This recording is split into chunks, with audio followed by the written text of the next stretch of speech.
গোয়েন্দা বাহিনী দিয়ে সরকার গণমাধ্যম নিয়ন্ত্রণ করছে না, এমনটাই জানিয়েছেন প্রধান উপদেষ্টার প্রেস সচিব শফিকুল আলম। বলেছেন, সাংবাদিকদের স্বাধীনতা ফেরাতে সরকার সর্বোচ্চ চেষ্টা করছে।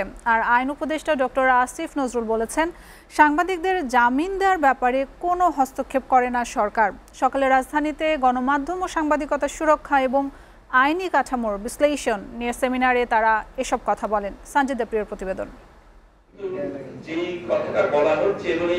গণমাধ্যম ও সাংবাদিকতার সুরক্ষা এবং আইনি কাঠামোর বিশ্লেষণ নিয়ে রাজধানীর সিডাপ মিলনায়তনে সেমিনারের আয়োজন করে centre for governance studies.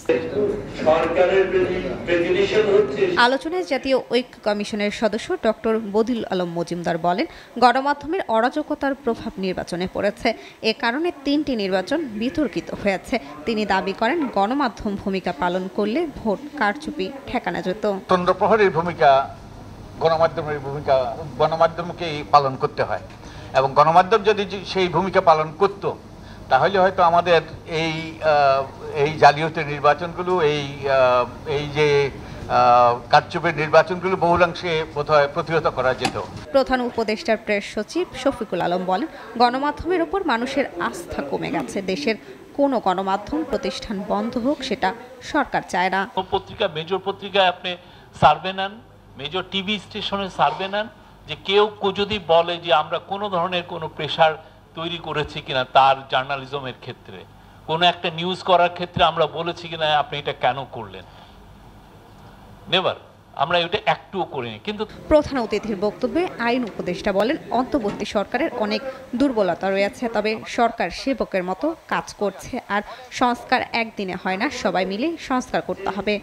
Interim গভর্নমেন্টের অনেক দুর্বলতা আছে, কিন্তু আমরা সত্যি সত্যি সত্যি সেবকের মতো, বাংলাদেশের সংবিধানে আছে সরকারে যারা থাকে তারা জনগণের সেবকের মতোই কাজ করার চেষ্টা করি। আমাদের ব্যর্থতা না এটা বলার প্রশ্নই আসে না, অনেক ব্যর্থতা আছে, কিন্তু আমরা প্রতিনিয়ত চেষ্টা করছি লার্ন করার। সাংবাদিকদের জামিনের বিষয়ে আইন মন্ত্রণালয় হস্তক্ষেপ করে না বলেও জানান তিনি। জামিন দেওয়ার ক্ষেত্রে আমাদের আদালতের অনেকগুলো জিনিস বিবেচ্য থাকে।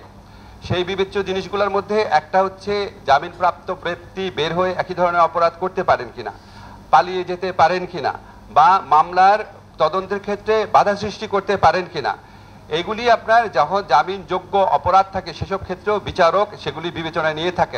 আইন মন্ত্রণালয়ের পক্ষ থেকে সাংবাদিকদের জামিন দেওয়ার ব্যাপারে বা না দেওয়ার ব্যাপারে কোনো রকম হস্তক্ষেপ করে না।